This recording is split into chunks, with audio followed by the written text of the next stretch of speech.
అందరికీ బతుకమ్మ పండుగ, దసరా పండుగ శుభాకాంక్షలు. ఒక్కొక్క ప్రాంతంలో ఒక్కొక్క విధంగా అమ్మవారిని పూజిస్తూ ఉంటారు ఈ దేవీ నవరాత్రుల్లో. అలాగే మన తెలంగాణలో కూడా అత్యంత ప్రతిష్టాత్మకంగా బతుకమ్మ ఫెస్టివల్ సెలబ్రేషన్ చేస్తూ ఉంటారు. నేను చాలా ప్రౌడ్గా ఫీల్ అయ్యే విషయం ఏంటంటే, నేను ఒక తెలంగాణ ఆడబిడ్డని. మన తెలంగాణ సంస్కృతి సాంప్రదాయాలు దేశ విదేశాల్లో కూడా ప్రాచుర్యం పొందుతుంది ఈ రోజుల్లో. సో అందుకని అందరూ మన పండుగని గట్టిగా సెలబ్రేషన్ చేసుకోవాలని నేను కోరుకుంటున్నాను. రేపటి ఎంగిలి బతుకమ్మతో స్టార్ట్ అయ్యే ఈ బతుకమ్మ పండుగ పెద్ద బతుకమ్మతో ముగుస్తుంది. అష్టమి రోజు, నవమి రోజు అట్లా ఒక్కొక్క ప్రాంతంలో ఒక్కొక్క విధంగా జరుపుకుంటారు. అమ్మవారిని పూజించే ఈ అద్భుతమైన పండుగ ఇది దసరా పండుగ. అన్ని ప్రాంతాలలో అమ్మవారిని పువ్వులతో పూజిస్తూ ఉంటారు, కానీ ఒక తెలంగాణలో మాత్రమే పువ్వులనే గౌరమ్మగా భావించి, పువ్వులలో ఉద్భవించిన అమ్మవారిగా భావించి, అమ్మవారిని ఒక పువ్వులా భావించి అమ్మవారికి 9 రోజులు బతుకమ్మలాగా ఏర్చి కోర్చి చేసి ఆ అమ్మవారిని బతుకమ్మగా పూజిస్తారు. బతుకమ్మ రోజు నుండి బతుకమ్మ పండుగ అయిపోయే వరకు ప్రతిరోజు ఆడపడుచులందరూ బతుకమ్మ పండుగను సెలబ్రేషన్ జరుపుకుంటూ ఉంటారు. బతుకమ్మ ఆటపాటలు, బతుకమ్మ పాటలు పాడుతూ ఎంతో ఉత్సాహంగా జరుపుకుంటారు. ఈ పండుగలు ప్రాముఖ్యత చెప్పాలంటే మామూలు విషయం కాదు. మన దగ్గర డబ్బున్నా లేకున్నా, ఉన్నా లేకున్నా, అసలు ఎలా ఉన్నా కూడా జరుపుకునే పండుగ ఇది. ఖర్చుతో కూడుకున్న పని కాదు ఇది. అడవిలో దొరికే పువ్వుల నుంచి పూజించే అమ్మవారి పండుగ ఈ బతుకమ్మ పండుగ. బతుకమ్మ పండుగ అంటేనే బ్రతికిచ్చే పండుగ. అమ్మవారిని ఒకప్పుడు పూజించడానికి ఏమీ లేని సమయంలో ఈ పువ్వులనే అమ్మవారిగా భావించి, ఈ పువ్వులనే గౌరమ్మగా భావించి ఈ బతుకమ్మ పండుగను స్టార్ట్ చేయడం జరిగిందని చెప్పి ఎక్కడో నేను చదివాను. అందుకే నేను ఇది మీకు విషయం షేర్ చేసుకుంటున్నాను.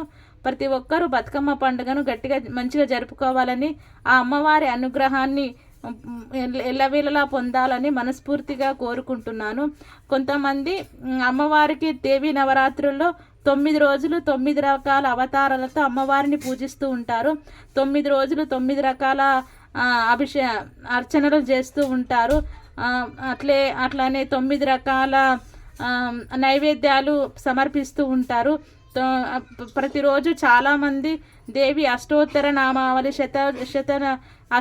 శతనామావళి, అట్లాగే సహస్రనామావళి అని కుంకుమార్చనలు, పుష్పార్చనలు రకరకాలుగా ఒక్కొక్కరికి తోచిన విధంగా వాళ్ళు ఈ అమ్మవారిని పూజిస్తూ ఉంటారు.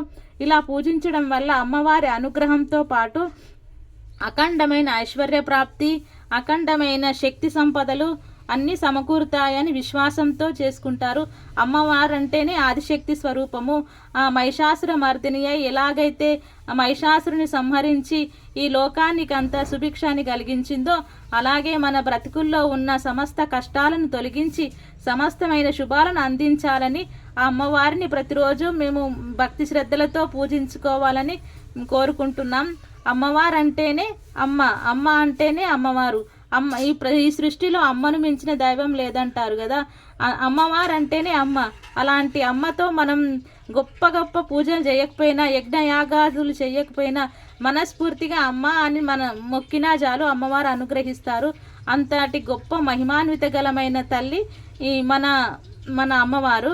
ప్రతిరోజు అమ్మవారిని పూజించినంత మాత్రాన సరిపోదు.